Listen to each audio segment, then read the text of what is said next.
John the van guy. There we are, the S2000. Just got it back on the road.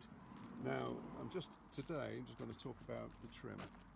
Now, I've been looking on the internet and there's not lots of information about these stupid clips which hold a trim in place on the top of the door and seal the window. So that's the trim down there. What happens is the trim comes off the plastic strips and the plastic clips actually break. So what do you do about it? They're difficult to get hold of as well, amazingly difficult. So how do you get them out?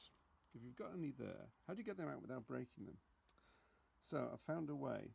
Using my little draper tools, pin tools, which are very handy to have. I recommend them.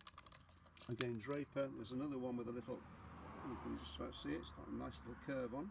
I use that one actually for doing this. So I'm not going to push this back. I don't love you that much. Push the whole thing back again and try and get it out again, but I'll show you how I got it out. I'll try to anyway.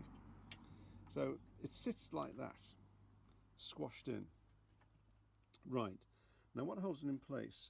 Those two upright prongs, the left and the right, you can see the plastic prongs.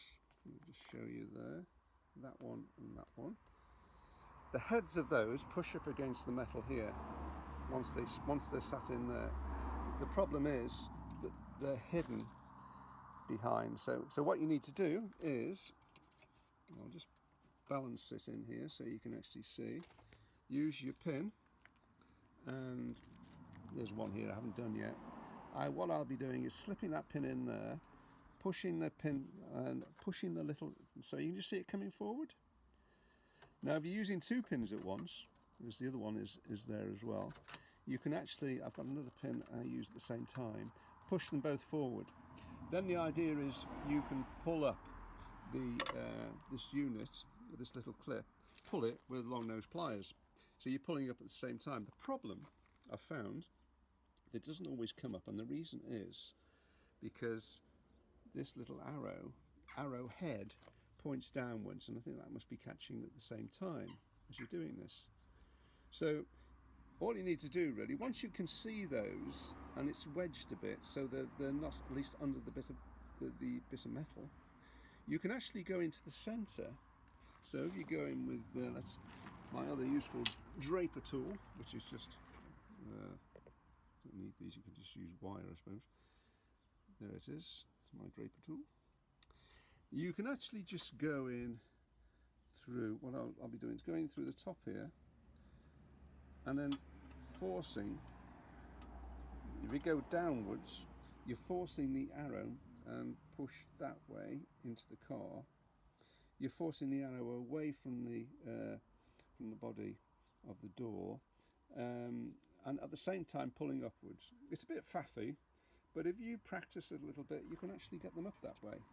Just persevere to, and then you've got your fancy little clip back without breaking. It's all in one piece.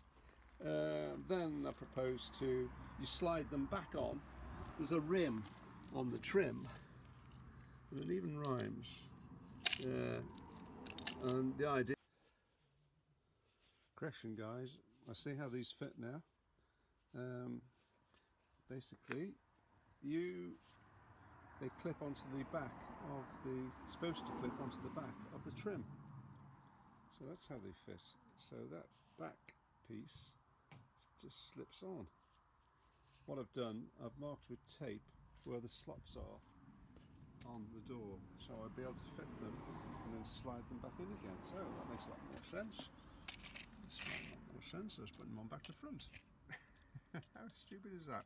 Right, so that basically that goes on there and clips on the back like that. Well, that makes a lot of sense. Yeah, I was wondering. That's what I was doing wrong. Using the tape to place it. Right, that should help a lot. We'll see. Thank you.